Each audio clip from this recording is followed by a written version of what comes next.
Welcome back, guys. Today this is the third video of business studies.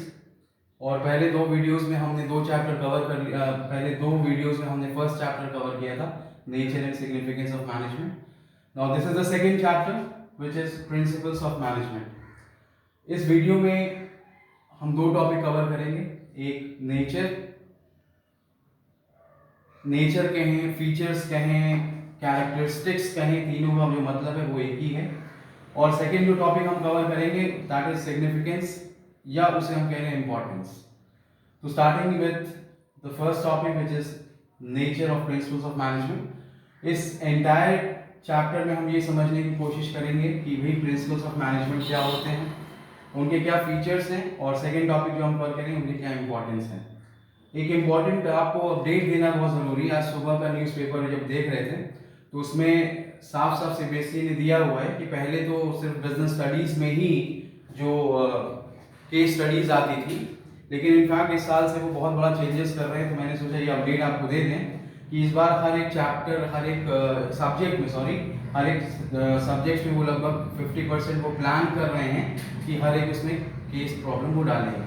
In fact चाहे वो economics हो, चाहे वो अकाउंटेंसी हो, तो ऐसा कुछ वो प्लान कर रहे हैं. Anyways, coming back to the topic principles of management. तो सबसे पहले हम ये समझने की कोशिश करेंगे कि प्रिंसिपल्स ऑफ मैनेजमेंट का क्या मतलब होता है.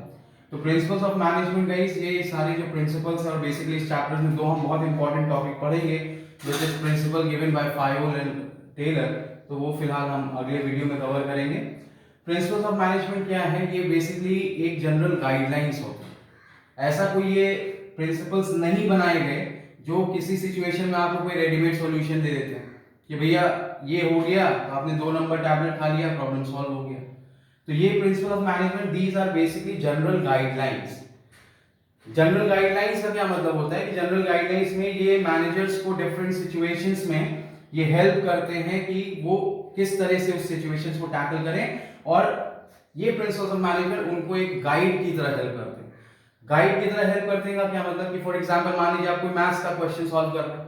तो मैथ्स का क्वेश्चन सॉल्व कर रहे हैं, थोड़ा सा आप कहीं पे प्रॉब्लम अटक गया, तो आपने क्या किया, गाइड में आपने 2 स्टेप देख लिया, आपने सवाल सॉल्व कर लिया. ठीक इसी तरह these principles of management guys, you have to understand that these are the general guidelines which help the manager to take decisions. उन्हें वो डिफरेंट सिचुएशंस में क्या करते हैं, हेल्प करते हैं. तो ये प्रिंसिपल ऑफ मैनेजमेंट कोई रेडीमेड सॉल्यूशन नहीं देते, कोई रेडीमेड सॉल्यूशन नहीं देते, सिर्फ ये क्या करते हैं, ये जनरल गाइडलाइंस होता है. एंड आगे हम नेचर में पढ़ेंगे, नेचर, फीचर, कैरेक्टरिस्टिक्स में पढ़ेंगे कि these principles of management they are basically flexible in nature. Flexible in nature जैसे फॉर एग्जांपल फ्लेक्सिबिलिटी का सबसे अच्छा एग्जांपल हम कहें रबर बैंड. चाहे जैसे बाल हो, रबर बैंड सबको एडजस्ट कर लेता है. तो ठीक इसी तरह डिफरेंट सिचुएशंस में ये रिजिड नहीं होते नेचर में. रिजिड जैसे ये वॉल है, ये रिजिड है. ये प्रिंसिपल्स ऑफ मैनेजमेंट क्या है? These are very flexible in nature and which are general guidelines which helps the manager to take decisions in different situations. तो ये बात हो गई किसकी? प्रिंसिपल्स ऑफ मैनेजमेंट की. क्या है? ये जनरल गाइडलाइंस हैं. ये बड़े फ्लेक्सिबल होते हैं नेचर में, जो मैनेजर्स को डिसीजंस लेने में हेल्प करते हैं. Next is features. फीचर्स कहें, नेचर कहें, कैरेक्टरिस्टिक्स कहें, इन तीनों का जो मतलब है वो एक ही है. तो first feature which is given is general guidelines. तो जनरल गाइडलाइंस पे तो हमने आपको यहां पे बता ही दिया कि जनरल गाइडलाइंस है ये सिर्फ मैनेजर्स को क्या करते हैं, डिसीजंस लेने में हेल्प करते हैं. They do not provide any readymade solution. These are always flexible in nature. और फ्लेक्सिबिलिटी का एग्जांपल मैंने आपको रबर बैंड समझा दिया कि ये डिफरेंट सिचुएशंस में मैनेजर्स को हेल्प करते हैं. तो these principle of management do not provide any ready-made solution. These are just general guidelines which help the managers to solve the problems. तो ये इसका फर्स्ट फीचर था, general guidelines. Second feature form by practice and experimentation. हमने इससे पहले के videos में आपको साइंस पे मैंने बहुत सारा आपको ज्ञान दिया. मैंने बोला science always talks about research, experiment, analysis. ठीक इसी तरह ये प्रिंसिपल ऑफ मैनेजमेंट रातों रात नहीं बने. इन प्रिंसिपल ऑफ मैनेजमेंट में बहुत ज्यादा उन्होंने क्या किया, रिसर्च किया, एक्सपेरिमेंट किया, एनालिसिस किया, तब जाके ये मैनेजर्स को डिफरेंट सिचुएशंस में क्या करते हैं, हेल्प करते हैं. मैंने पहले वीडियोस में भी आपको कहा था और आज का अखबार का जो मैंने आपको बताया कि ये बड़ा थिंकिंग और बड़ा एनालिटिकल अप्रोच है कि यहाँ पे रटने से काम नहीं चलेगा। आपका जो कॉन्सेप्ट है, मैंने पहले ही कहा कि यहाँ रटने का कोई वो नहीं है, आपको कॉन्सेप्ट समझाऊंगा, रटने का कुछ चीज नहीं है। कॉन्सेप्ट समझना है और जाके बोर्ड एग्जाम में लिखना है। तो सेकंड जो फीचर्स था, form by practice and experimentation. तो इन प्रिंसिपल्स को फॉर्म करने के लिए बहुत क्या हुआ, बहुत प्रैक्टिस हुआ, बहुत ज्यादा एक्सपीरियंस लगा, बहुत रिसर्च किया, एनालिसिस किया और तब कहीं जाके प्रिंसिपल्स ऑफ मैनेजमेंट को हम फॉर्मुलेट किए, जो कि इस चैप्टर का सबसे इंपॉर्टेंट टॉपिक है जो हम आगे फेयोल और टेलर में पढ़ाएंगे। तो सेकंड फीचर क्या था इसका, form by practice and experimentation. आपको कॉन्सेप्ट समझना है और उसको एग्जाम में लिख के चले जाना है अपने ओन वर्ड्स में। कोई जरूरत नहीं है कि आप कुछ रटें, आपको सिर्फ समझ में आना चाहिए कि ये क्या चीज है, ठीक है। Third is universal applicability. उस दिन भी हमने बात किया भाई साइंस भी क्या है, यूनिवर्सल है।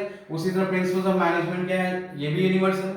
क्या इनकी जरूरत मैनेजमेंट की आपने आपके घर में है, बिल्कुल है, हॉस्पिटल में है, स्कूल में है, कॉलेज में है, whether it is a organisation और it is a non organisation, इनकी जरूरत हर जगह है। तो भाई चाहे वो इंडिया की बात करें, चाहे यूएस की बात करें, चाहे यूके की, तो मैनेजमेंट की जरूरत क्या है, हर जगह है। तो ये इसका थर्ड फीचर बना कि basically they are universal in nature, they have got universal applicability.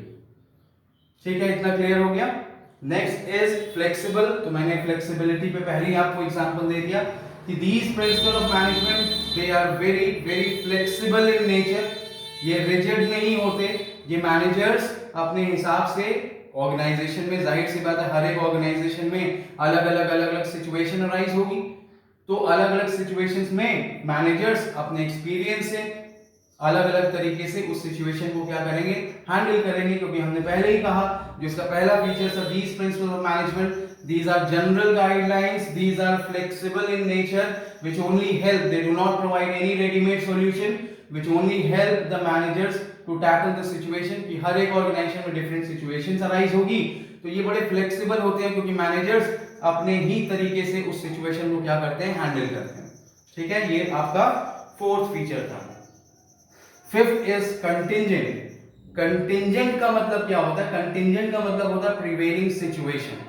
अभी मैंने वही बात कहा आपको कि अलग अलग ऑर्गेनाइजेशन में अलग अलग तरह की सिचुएशन प्रिवेल करेगी, अराइज करेगी, तो मैनेजर्स क्या करेंगे, managers in principle of management का इस्तेमाल करेंगे और अलग अलग सिचुएशंस को क्या करेंगे, हैंडल करेंगे। क्योंकि हमने फिर वही बात कहा कि principle of management they are always flexible in nature, they are not rigid.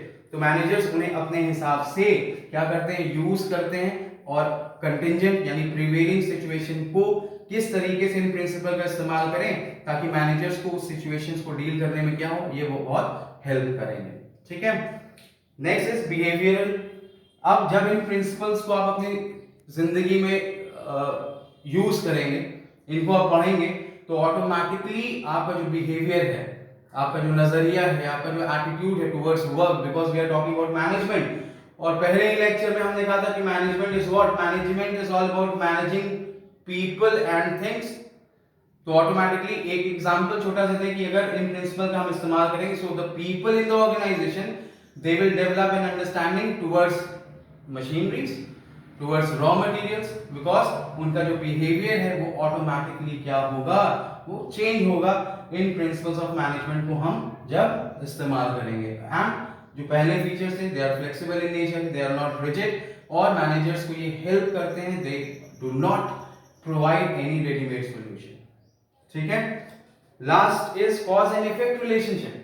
Cause and effect ये समझिए, उस दिन हमने एक एग्जांपल दिया कॉज एंड इफेक्ट की कि भाई अगर पेड़ से फल गिरा तो वो नीचे ही क्यों आया, वो आसमान में क्यों नहीं उड़ गया? Why? Because there was a gravitational force which was acting on that. अगर कंपनी में स्ट्राइक हुई, कॉज एंड इफेक्ट, तो उसका कॉज क्या था, उसका कारण क्या था? कंपनी में स्ट्राइक हुई तो क्यों हुई? इफेक्ट, क्या इफेक्ट पड़ेगा ऑर्गेनाइजेशन पे? तो इन प्रिंसिपल्स ऑफ मैनेजमेंट को इस्तेमाल करके मैनेजर्स डिफरेंट सिचुएशंस को अपने हिसाब से क्या करते हैं, डील करते हैं। क्योंकि ये प्रिंसिपल्स ऑफ मैनेजमेंट कोई भी रेडीमेड सॉल्यूशन नहीं देते, ये प्रिंसिपल्स ऑफ मैनेजमेंट सिर्फ मैनेजर्स को हेल्प करते हैं एज अ गाइड हेल्प करते हैं, मैंने उसका एग्जांपल दिया, और मैनेजर्स डिफरेंट डिफरेंट सिचुएशंस को क्या करते हैं, डील करते हैं। ठीक है, क्लियर होगी बात। तो अभी तक इस वीडियो में हमने सिर्फ एक टॉपिक कवर किया, हमने थोड़ा सा आपको प्रिंसिपल ऑफ मैनेजमेंट की बात बताया। ये क्वेश्चंस कभी बोर्ड में आए नहीं है। सेकंड, फिर हमने डिस्कस किया कि नेचर क्या है, नेचर क्या है, फीचर्स क्या हैं, और कैरेक्टरिस्टिक्स क्या हैं, इनका मतलब सबका सेम। ठीक है, क्लियर होगी बात। Now moving ahead to the second topic of this chapter, principles of management. तो जो सेकंड टॉपिक है वो है सिग्निफिकेंस।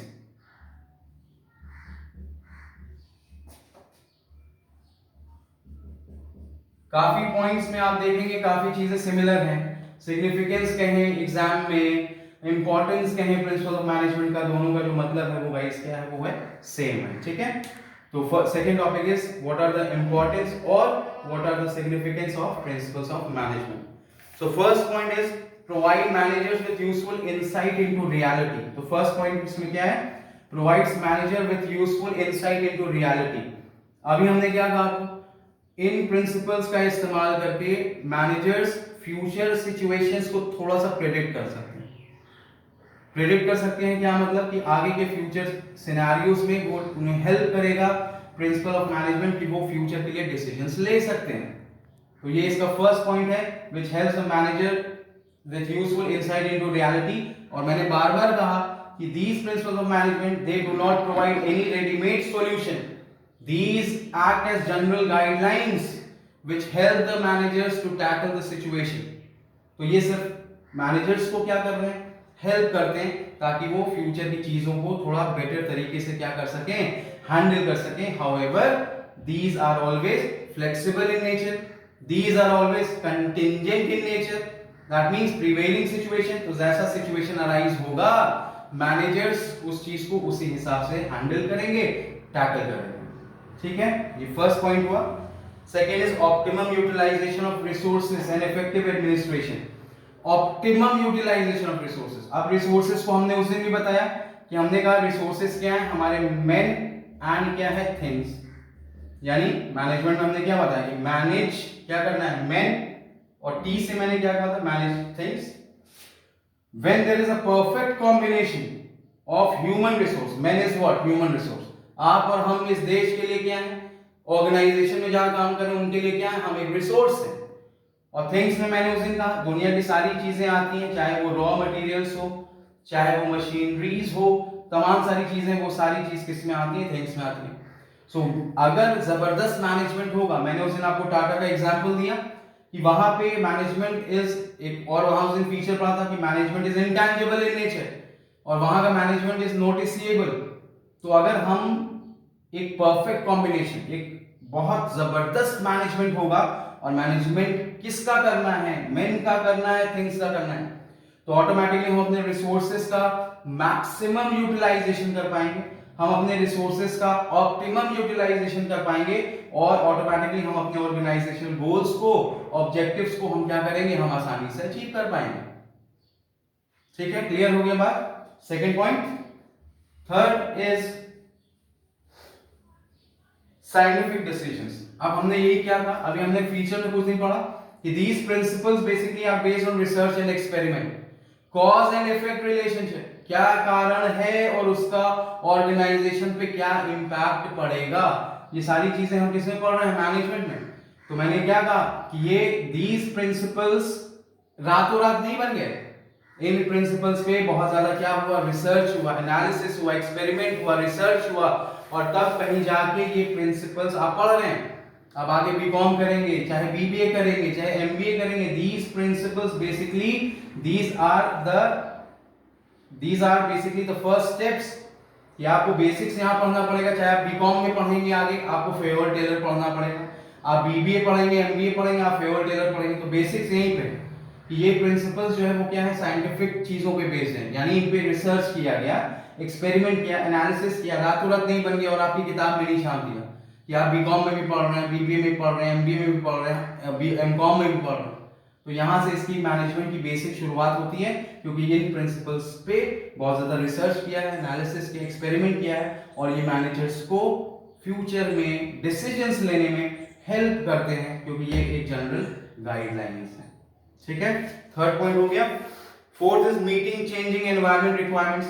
हमने पहले भी पढ़ा environment business the environment out there is very dynamic, and dynamic का मतलब क्या होता है? Rapidly changing environment. लेकिन अगर मेरा मैनेजमेंट जबरदस्त है, अगर मेरा मैनेजमेंट बहुत अच्छा है, तो आसानी से हम बदलते माहौल के साथ हम कोप अप कर पाएंगे। क्योंकि अगर बदलते माहौल के साथ नहीं बदले तो मार्केट से, because due to cut throat competition in the market, automatically आप बाजार से क्या हो जाएंगे? बाहर हो जाएंगे। तो बदलते माहौल के साथ अगर मेरा मैनेजमेंट बहुत अच्छा है, यही इसका इंपॉर्टेंस है कि मैनेजमेंट हमारा जबरदस्त है, तो हम एनवायरमेंट की changing, because there is a lot of change in the taste, preference, custom, culture of the customers, of the consumers. तो मेरा मैनेजमेंट इतना अच्छा है कि हम ऑटोमेटिकली रैपिडली चेंजिंग एनवायरमेंट के साथ हम भी आसानी से क्या कर पाएंगे? कोप अप कर पाएंगे। ठीक है, क्लियर हो गई बात इतनी? तो नेक्स्ट है फुलफिलिंग सोशल रिस्पांसिबिलिटी। उस दिन सोशल रिस्पांसिबिलिटी को मैंने उस दिन काफी आपको रतन टाटा का एग्जांपल दिया कि बिजनेस में no doubt profit is the main motive, but it can not be the sole motive. तो बिजनेस के काफी रिस्पांसिबिलिटीज हैं। हमने उस दिन ऑब्जेक्टिव्स की बात किया, organisational objective, social objective, personal objective. तो जाहिर सी बात है कि मैनेजमेंट की ये बहुत ज्यादा इंपॉर्टेंस है कि वो अपने प्रॉफिट मोटिव के साथ सोशल रिस्पांसिबिलिटीज को फुलफिल करे। मैंने उस दिन आपको एग्जांपल दिया कि भाई देश में इतने हालात बुरे चल रहे हैं, आपको पता ही है, रतन टाटा ने उसमें 1500 करोड़ रुपए कंट्रीब्यूट किया। तो वो अपने ऑर्गेनाइजेशनल ऑब्जेक्टिव के साथ साथ किसकी कौन सी रिस्पांसिबिलिटी फुलफिल कर रहे हैं? Social responsibility.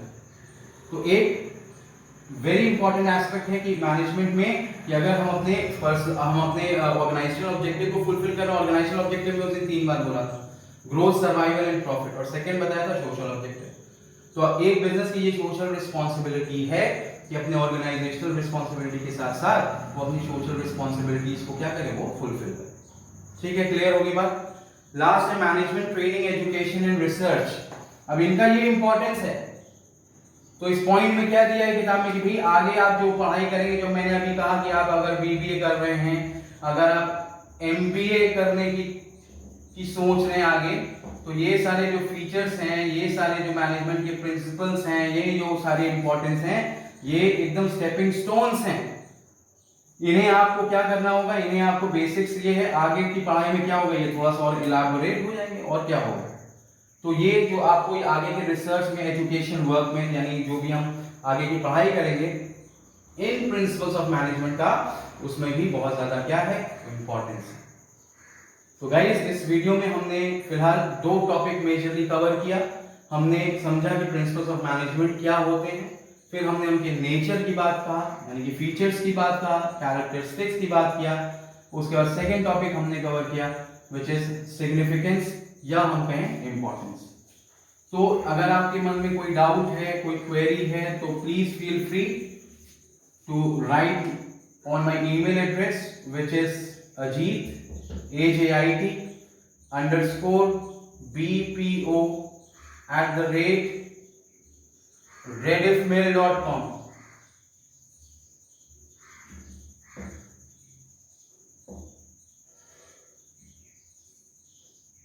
और कोई क्वेरी हो तो you can also WhatsApp me on my number which is 8543857876।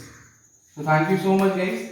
आगे हम इसी चैप्टर्स में कंटिन्यू करेंगे और हम अगला जो बहुत इंपॉर्टेंट टॉपिक है, जो बोर्ड एग्जाम के लिए इंपॉर्टेंट है, वो which is Fayol and Taylor's principle, वो नेक्स्ट वीडियो में कवर करेंगे। Thank you so much.